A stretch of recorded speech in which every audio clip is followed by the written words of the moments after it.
नमस्कार। सियारस प्रेरणा public secondary school की online classes के सब्जेक्ट इंग्लिश में आप सभी का हार्दिक स्वागत है। ग्रामर सेक्शन में नया टॉपिक अब स्टार्ट करते हैं अपन, द कंजक्शन। हिंदी में कहे तो संयोजक। अब आप इन एग्जाम्पल्स को ध्यान से पढ़िए। It is raining, so we have an umbrella. We worked hard but failed. Most children like cookies and milk. Work hard, otherwise you will fail. दिए गए एग्जाम्पल्स में एंड, बट, सो और अदरवाइज दो शब्दों, उपवाक्यों और वाक्यों को जोड़ रहे हैं। So, these are called conjunctions. The definition of conjunction is: a conjunction is a part of a speech that joins two words, clauses or sentences.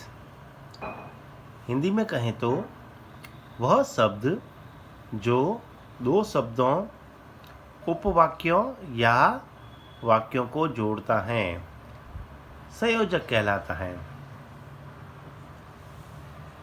Kinds of conjunction या संयोजक के प्रकार।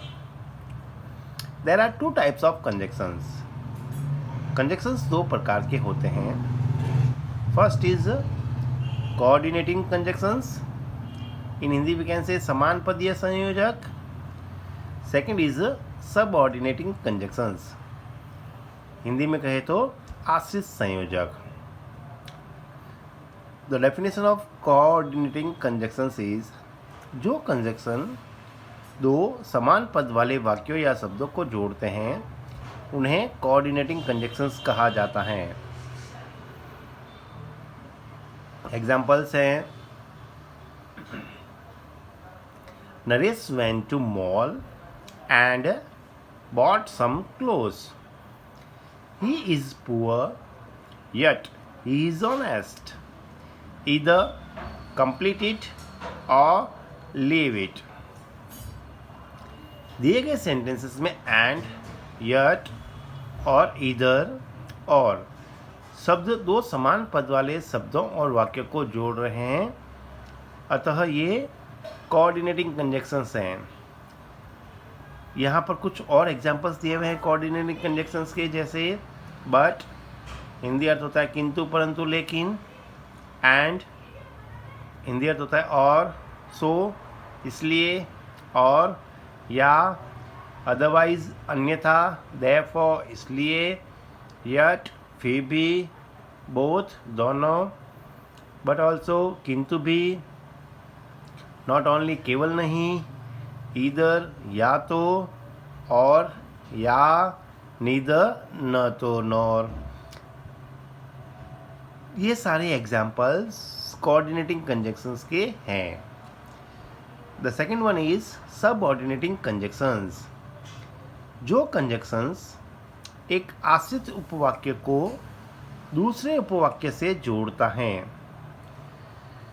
जो कंजक्शंस एक आश्रित उपवाक्य को दूसरे उपवाक्य से जोड़ता है उसे सबऑर्डिनेटिंग कंजक्शंस कहा जाता है। Example is: work hard if you want to succeed. I do not know how she did it.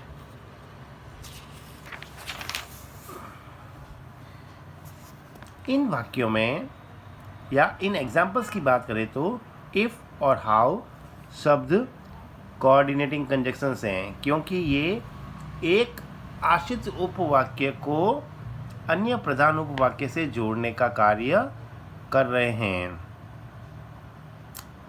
Sentence 1 की बात करें तो work hard, it is called principal clause.